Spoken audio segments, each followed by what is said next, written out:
Hello dear students, let's see the question. Electrofusion or chemofusion is used for cloning, mutations, protoplast fusion या फिर eugenics.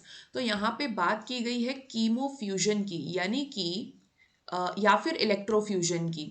तो इसमें हमने क्या करना है, हम कुछ फ्यूज करा रहे हैं. यहाँ पर क्या फ्यूज करा रहे हैं, केमिकल के जरिए फ्यूज करा रहे हैं. तो ज़्यादातर हम पेग यूज करते हैं, जिसको हम कहते हैं poly ethylene glycol. Poly ethyl glycol.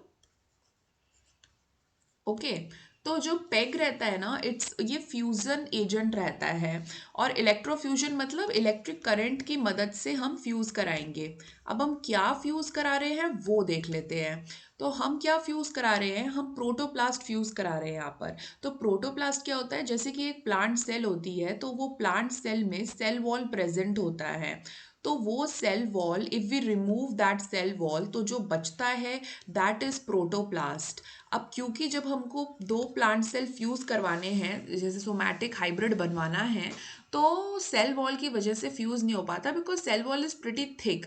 So what we have done is we have taken the protoplast and we will fuse them. Okay.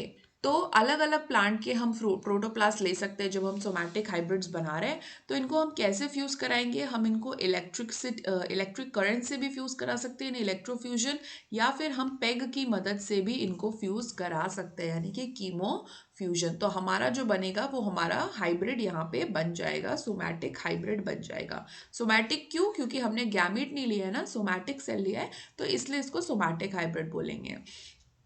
तो ये हो गया protoplast fusion, right answer. Option A में दिया है क्लोनिंग. तो कीमो फ्यूजन हम cloning के लिए एज सच यूज नहीं कर रहे. क्लोनिंग का यह अर्थ होता है कि जब, जैसे कि आप जो प्लाज्मिड बायोटेक्नोलॉजी में आपने पढ़ा था, तो उसमें आप इंटर करा रहे होस्ट में, तो वो क्लोन करता है अपने आप को, सेल्फ रेप्लिकेटिंग होता है.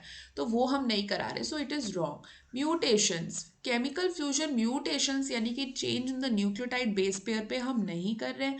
और यूजेनिक्स, यूजेनिक्स क्या होता है, अब ये बहुत ही कंट्रोवर्शियल टॉपिक है. तो यूजेनिक्स होता है जब हम ह्यूमन मेटिंग कराते हैं अपने हिसाब से, यानी कि प्रॉपर जो फीचर्स हैं उसको मद्देनजर रखते हुए आर्टिफिशियल मीटिंग हुई है. ठीक है, आर्टिफिशियल, जैसे प्लांट्स में या डॉग्स में हम करवाते हैं ना ब्रीडिंग, वैसे ही ये ह्यूमन ब्रीडिंग हुई मद्देनजर रखते हुए, जैसे हाइट हो गया या फिर ये. तो ये जर्मनी में नाजीज के टाइम पे होता था, हिटलर के टाइम पे. और बहुत लोग इसको अच्छा नहीं भी मानते हैं, क्योंकि ह्यूमंस को ऐसे डेलिबरेटली मीटिंग करवाना आर्टिफिशियली, बहुत लोग इसको अच्छा नहीं भी मानते. तो डी भी गलत है. तो केमिकल फ्यूजन क्या के लिए हम कर रहे हैं, protoplast fusion. So option C right जवाब हो जाता है. So best of luck.